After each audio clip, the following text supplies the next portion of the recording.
Live from the City of Angels here on this Sunday morning. You know it, breaking box office as the Christmas corridor is well underway. And these films are just killing it during the week. Remember, you've got everybody off, right? Between Christmas and New Year, the days before, the days after.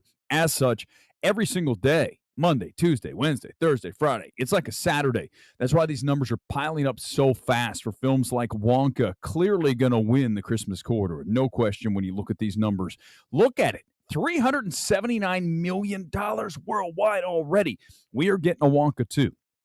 It's kind of shocking to me because I don't think the film is very good. It's very mid, but it doesn't matter. During the Christmas corridor, you're going to succeed with the family film, and that's what this is. And kudos to Warner Brothers. They stood still. You know, they didn't do anything with their three films, and we're going to leave them there.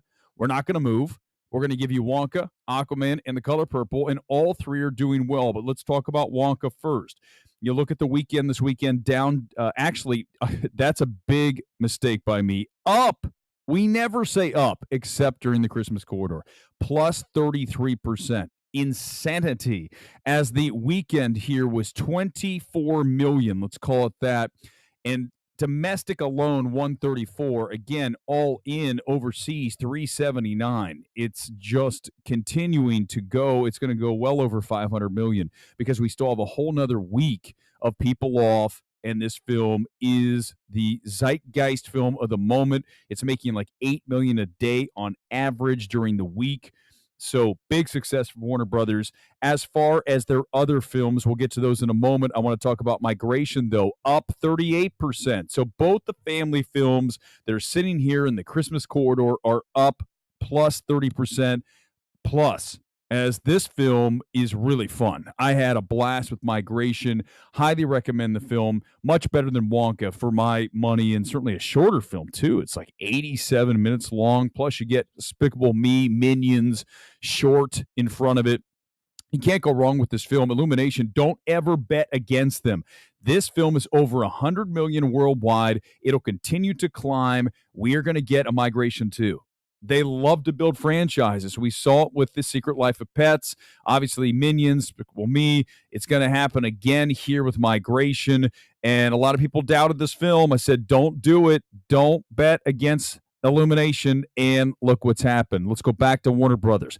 Aquaman 2, down just 30%. So here's the reality of Aquaman 2. It's already made $252 million worldwide. This is more than a lot of people thought it could do. This is definitely a big-time disappointment in comparison to the first. There's not even a debate about that. Here's what I'm going to suggest to you here on Breaking Box Office. When you look at the release date of this film, it was the best possible scenario for this film. Why? Because you dump it, and then you get that 2-week surge, Christmas corridor, ring the bell again, your bingo card is full. You have this film making money every single day, whereas if it was dumped in January, it would have the weekend and then die. So Warner Brothers nailed the release date of Aquaman 2. Even if it's a disappointment, it's still a $252 million worldwide. Wouldn't have nearly that amount if it were a January release. It's already well past the Marvels. So let's remember that. This is a dead franchise, right? DCEU is over. Yet the Marvels is still part of the MCU, and you have the dead franchise doing better than the, quote, alive franchise. Although I'd argue the MCU is virtually dead, outside of Deadpool 3. But that doesn't count, and you guys know it. Let's go to Color Purple.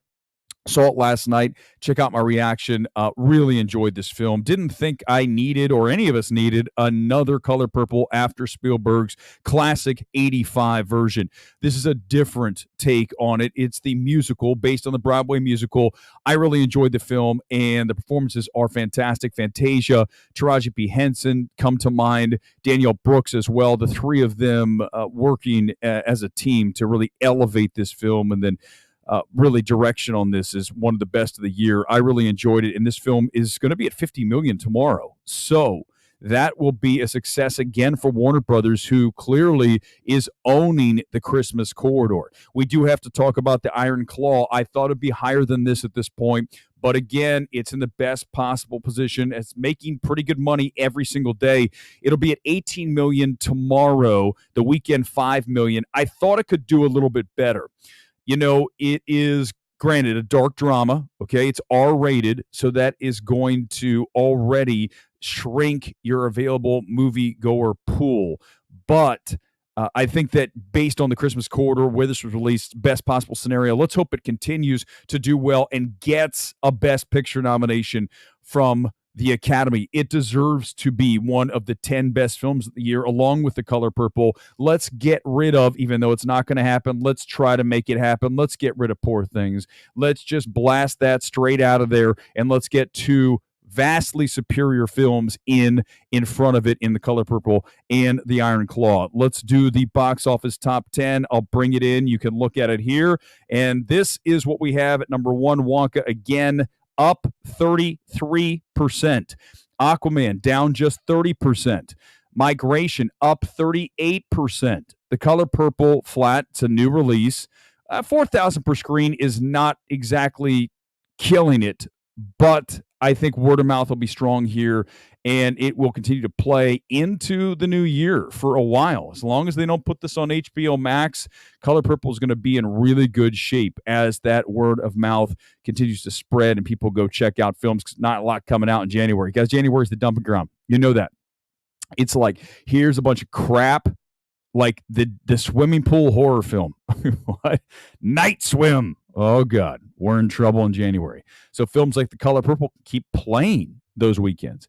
Anyone But You is up to $25 million stateside, which is pretty solid for a rom-com. Again, great release date for that Christmas corridor. What you had is a bunch of different options, right? You want to have something for everybody in the marketplace over Christmas. The one that's really missing is horror. I'm surprised someone didn't just say, let's put something in here that is a bigger, I know they had that like small kind of joke horror Christmas thing that came out this year, but I'm talking about a studio comes out with something, even if it's not Christmas-y, just put horror in there. It would do well.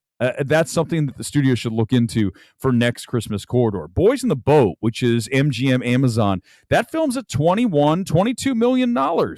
That's pretty solid for a film that really looks like it belongs on direct-to-streaming. I mean, Clooney just has not caught fire as a director, right? But this film, if I told you it's at $22 million, you probably wouldn't believe that's what it is. I'm looking at the number right here. Iron Claw at 16, again, 18 tomorrow. I want to see that film start to climb higher. Get out and spread the word. One of the best films of the year, no question. Still have not seen Ferrari. It's probably on the docket this week. It's only at $11 million. But again, best case scenario because it came out over the Christmas corridor. The problem with that film is it's getting no real awards traction. That's an awards film, in quotes. And if you're not going to start landing nominations from the guilds, from all the critics groups, it's just really not showing up anywhere. That's going to hurt your bottom line. Hunger Games at number 9 with $160 million now, and The Boy and the Heron 35, call it $36 million solid for G Kids and Sony. Want to mention, do you guys see Poor Things? No, you don't. Someone told me it's going to make $55 million domestic. It's, I believe, at like 11. That film is not getting anywhere near. It won't even get to 20. Poor Things is not a movie for anybody outside of film Twitter, and I've been proven correct again. All right, tonight, I'm hoping it'll be tonight. If it's not tonight, it will be tomorrow. It's going to be MMT's worst of 2023. We are going to do, I don't care what they say. You can't do it. It's mean, Eric. Don't do the bad movies. That's not nice to the directors. Shut up. How about that? How about you guys just close the mouths and get ready to absorb the worst films of 2023, either tonight or tomorrow. Get the notification here on MMT. And thanks for being here on this Sunday. Have a great rest of your Christmas corridor.